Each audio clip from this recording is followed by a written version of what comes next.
Comedy Khiladi ಖ್ಯಾತಿಯ ರಾಕೇಶ್ ಪೂಜಾರಿ ವಿಧಿವಶ. ಎಲ್ಲರನ್ನೂ ನಕ್ಕು ನಗಿಸಿದ್ದ ನಟ ಇನ್ನೂ ನೆನಪು ಮಾತ್ರ. ಮೆಹಂದಿ ಕಾರ್ಯಕ್ರಮದಲ್ಲಿದ್ದಾಗ ಹೃದಯಾಘಾತ. ಟ್ಯಾಲೆಂಟೆಡ್ ಹುಡುಗನ ಜೀವ ತೆಗೆದ ಲೋ ಬಿಪಿ ಸಮಸ್ಯೆ. ನಾನು 86 ಕೆಜಿ ಇದ್ದವಳು 71 ಕೆಜಿ ಬಂದಿದ್ದೀನಿ. ವಯಸ್ಸಾದ್ಮೇಲೆ ಸ್ಮಾರ್ಟ್ ಆಗಿ ಕಾಣ್ತೀರ ಅಂದ್ರೆ ಜಿನ್ನಿ. 126 ಕೆಜಿ ವೇಟ್ ಇದೆ. ನಾವು ಈಗ 114 ಕೆಜಿ ಲೆಕ್ಕ ಬಂದಿದ್ದೀವಿ. ಯಾವುದೇ ಸೈಡ್ ಎಫೆಕ್ಟ್ ಆಗಿಲ್ಲ. 84ರಿಂದ 50 ಕೆಜಿ ಬಂದೆ. ಆಮೇಲೂ ಸಣ್ಣಗೆ ಫಿಟ್ ಆಗಿದ್ದೀನಿ. ಅದಕ್ಕೆ ನಾನು ಯೂಸ್ ಮಾಡ್ತಾ ಇರೋದು ಜೀನಿ ಸ್ಲಿಮ್. ಸಾವು ಯಾರಿಗೆ ಯಾವ ಸಮಯದಲ್ಲಿ ಯಾವ ರೀತಿ ಬರುತ್ತದೆ ಅಂತ ಹೇಳಲು ಸಾಧ್ಯವಿಲ್ಲ.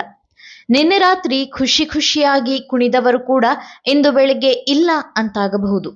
ಅಂತಹುದೇ ಘಟನೆ ನಡೆದಿದ್ದು ಕಾಮಿಡಿ ಖಿಲಾಡಿ ಖ್ಯಾತಿಯ 33 ವರ್ಷ ವಯಸ್ಸಿನ ರಾಕೇಶ್ ಪೂಜಾರಿ ಹೃದಯಾಘಾತದಿಂದ ಸಾವನ್ನಪ್ಪಿದ್ದಾರೆ. ನಿನ್ನೆ ರಾತ್ರಿ ಉಡುಪಿಯ ಕಾರ್ಕಳದಲ್ಲಿ ಆಪ್ತರ ಮೆಹಂದಿ ಕಾರ್ಯಕ್ರಮದಲ್ಲಿ ರಾಕೇಶ್ ಭಾಗವಹಿಸಿದ್ದು, ಈ ವೇಳೆ ಕಾರ್ಯಕ್ರಮದಲ್ಲೇ ರಾಕೇಶ್ ಕುಸಿದು ಬಿದ್ದಿದ್ದಾರೆ. ತಕ್ಷಣ ಅವರನ್ನ ಆಸ್ಪತ್ರೆಗೆ ದಾಖಲಿಸಿದರೂ ಅವರು ಅದಾಗಲೇ ಹೃದಯಾಘಾತದಿಂದ ಮೃತಪಟ್ಟಿರುವುದಾಗಿ ವೈದ್ಯರು ಘೋಷಿಸಿದ್ದಾರೆ. ರಾಕೇಶ್ಗೆ ಲೋ ಬಿಪಿಯಾಗಿ ಹೃದಯಾಘಾತವಾಗಿತ್ತು. ರಾಕೇಶ್ ಮೇ 11ರಂದು ಕಾಂತಾರ ಪಾರ್ಟ್ 1 ಶೂಟಿಂಗ್ ಮುಗಿಸಿ ಆಪ್ತರ ಜೊತೆ ಉಡುಪಿಯಲ್ಲಿ ಮೆಹಂದಿ ಕಾರ್ಯಕ್ರಮಕ್ಕೆ ಹೋದಾಗ ಹೀಗಾಗಿದೆ. ಕಾಮಿಡಿ ಖಿಲಾಡಿ ಖ್ಯಾತಿಯ ಶಿವರಾಜ್ ಕೆಆರ್ ಪೇಟೆ ಸೋಷಿಯಲ್ ಮೀಡಿಯಾದಲ್ಲಿ ಈ ಬಗ್ಗೆ ಬರೆದುಕೊಂಡಿದ್ದು, ಆಗ ಸುದ್ದಿ ಕನ್ಫರ್ಮ್ ಆಗಿದೆ. ರಾಕೇಶ್ ಸಾವಿಗೆ ಕನ್ನಡ ಚಿತ್ರರಂಗ ಕಂಬನಿ ಮಿಡಿದಿದೆ. ಚಿಕ್ಕ ವಯಸ್ಸಿಗೆ ರಾಕೇಶ್ ಕಾಮಿಡಿ ಖಿಲಾಡಿಗಳು ವಿನ್ನರ್ ಆಗಿದ್ದರು. ಹೀಗೆ ಎಲ್ಲರನ್ನೂ ನಗೆಗಡಲಲ್ಲಿ ತೇಲಿಸಿದ್ದ ಟ್ಯಾಲೆಂಟೆಡ್ ಹುಡುಗ ಇನ್ನಿಲ್ಲವೆಂದು ಹಲವರು ಸಂತಾಪ ಸೂಚಿಸಿದ್ದಾರೆ. ಕಾಮಿಡಿ ಖಿಲಾಡಿಯಲ್ಲಿ ನಟಿ ರಕ್ಷಿತಾ ಜಡ್ಜ್ ಆಗಿದ್ದು, ಅವರು ಕೂಡ ರಾಕೇಶ್ ಕಾಮಿಡಿಯನ್ನ ಹೆಚ್ಚು ಮೆಚ್ಚಿಕೊಂಡವರಾಗಿದ್ದರು. ರಕ್ಷಿತಾ ಕೂಡ ರಾಕೇಶ್ ಸಾವಿನ ಬಗ್ಗೆ ಕಂಬನಿ ಮಿಡಿದಿದ್ದು, ರಾಕೇಶ್ ಬಳಿ ಇನ್ಯಾವಾಗಲೂ ಮಾತನಾಡಲು ಸಾಧ್ಯವಿಲ್ಲ ಎನ್ನುವುದನ್ನು ಒಪ್ಪಿಕೊಳ್ಳಲು ಸಾಧ್ಯವಾಗುತ್ತಿಲ್ಲ. ಕಾಮಿಡಿ ಖಿಲಾಡಿಗಳು ನನ್ನ ಮನಸ್ಸಿಗೆ ಹತ್ತಿರವಾದ ಶೋ. ಈ ಶೋನ ಸ್ಪರ್ಧಿ ರಾಕೇಶ್ ಉತ್ತಮ ವ್ಯಕ್ತಿಯಾಗಿದ್ದರು. ರಾಕೇಶ್ ಯಾವಾಗಲೂ ನಮ್ಮ ಮನಸ್ಸಿನಲ್ಲಿ ಇರುತ್ತಾರೆ. ನಿಮ್ಮನ್ನು ಮತ್ತು ನಿಮ್ಮ ನಗುವನ್ನು ನಾವು ಯಾವಾಗಲೂ ಮಿಸ್ ಮಾಡಿಕೊಳ್ಳುತ್ತೇವೆ ಎಂದು ರಕ್ಷಿತಾ ಬರೆದುಕೊಂಡಿದ್ದಾರೆ. ರಾಕೇಶ್ ಕಾಮಿಡಿ ಖಿಲಾಡಿ ವಿನ್ನರ್ ಆದ ಬಳಿಕ ಅವರಿಗೆ ಕನ್ನಡ ಮತ್ತು ತುಳು ಸಿನಿಮಾದಲ್ಲಿ ಆಫರ್ ಬಂದಿತ್ತು.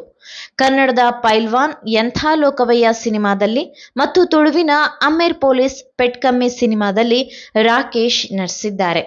ಆದರೆ ಇದಕ್ಕೂ ಮುನ್ನ ರಾಕೇಶ್ಗೆ ಸಿನಿಮಾ ರಂಗದ ನಂಟಿತ್ತು. ಅವರು ತಮ್ಮ ನಟನಾ ಪಯಣ ಆರಂಭಿಸಿದ್ದು ಚೈತನ್ಯ ಕಲಾವಿದರು ನಾಟಕ ತಂಡದ ಮೂಲಕ. 2014ರಲ್ಲಿ ತುಳುವಿನ ಖಾಸಗಿ ಚಾನೆಲ್ನಲ್ಲಿ ಕಡ್ಲೆ ಬಜ್ಜಿಲ್ ಎಂಬ ತುಳು ರಿಯಾಲಿಟಿ ಶೋನಲ್ಲಿ ರಾಕೇಶ್ ಭಾಗವಹಿಸಿದ್ದರು. ಬಳಿಕ ಜೀ ಕನ್ನಡದ ರಿಯಾಲಿಟಿ ಶೋ ಕಾಮಿಡಿ ಖಿಲಾಡಿಗಳ ಮೂಲಕ ಇಡೀ ಕರ್ನಾಟಕಕ್ಕೆ ರಾಕೇಶ್ ಪರಿಚಯವಾದರು. ಇದೀಗ ರಾಕೇಶ್ಗೆ ಕಾಂತಾರದಲ್ಲೂ ನಟಿಸುವ ಅವಕಾಶ ಸಿಕ್ಕಿತ್ತು. ಆದರೆ ದುರಾದೃಷ್ಟವಶಾತ್ ರಾಕೇಶ್ ನಿಧನರಾಗಿದ್ದಾರೆ. ರಾಕೇಶ್ ಇದೀಗ ತಾಯಿ ಮತ್ತು ತಂಗಿಯನ್ನ ಅಗಲಿದ್ದಾರೆ. ರಾಕೇಶ್ ತಂದೆ 2 ವರ್ಷದ ಹಿಂದೆ ತೀರಿ ಹೋಗಿದ್ದರು. ಹಾಗಾಗಿ ಇಡೀ ಮನೆ ಜವಾಬ್ದಾರಿ ರಾಕೇಶ್ ಮೇಲಿತ್ತು. ಆದರೆ ಇದೀಗ ರಾಕೇಶ್ ಕೂಡ ವಿಧಿವಶರಾಗಿದ್ದು, ಮನೆಗಿದ್ದ ಒಬ್ಬ ಮಗನು ಇಲ್ಲದಂತಾಗಿದೆ. ನಾನು 86 ಕೆಜಿ ಇದ್ದವಳು 71 ಕೆಜಿ ಬಂದಿದ್ದೀನಿ. ವಯಸ್ಸಾದ್ಮೇಲೆ ಸ್ಮಾರ್ಟ್ ಆಗಿ ಕಾಣ್ತೀರ ಅಂದ್ರೆ ಜಿನ್ನಿ. 126 ಕೆಜಿ ವೇಟ್ ಇದೆ. ನಾವು ಈಗ 114 ಕೆಜಿ ಲೆಕ್ಕ ಬಂದಿದ್ದೀವಿ. ಯಾವುದೇ ಸೈಡ್ ಎಫೆಕ್ಟ್ ಆಗಿಲ್ಲ. 84ರಿಂದ 50 ಕೆಜಿ ಬಂದೆ. ಆಮೇಲೂ ಸಣ್ಣಗೆ ಫಿಟ್ ಆಗಿದ್ದೀನಿ. ಅದಕ್ಕೆ ನಾನು ಯೂಸ್ ಮಾಡ್ತಾ ಇರೋದು ಜೀನಿ ಸ್ಲಿಮ್.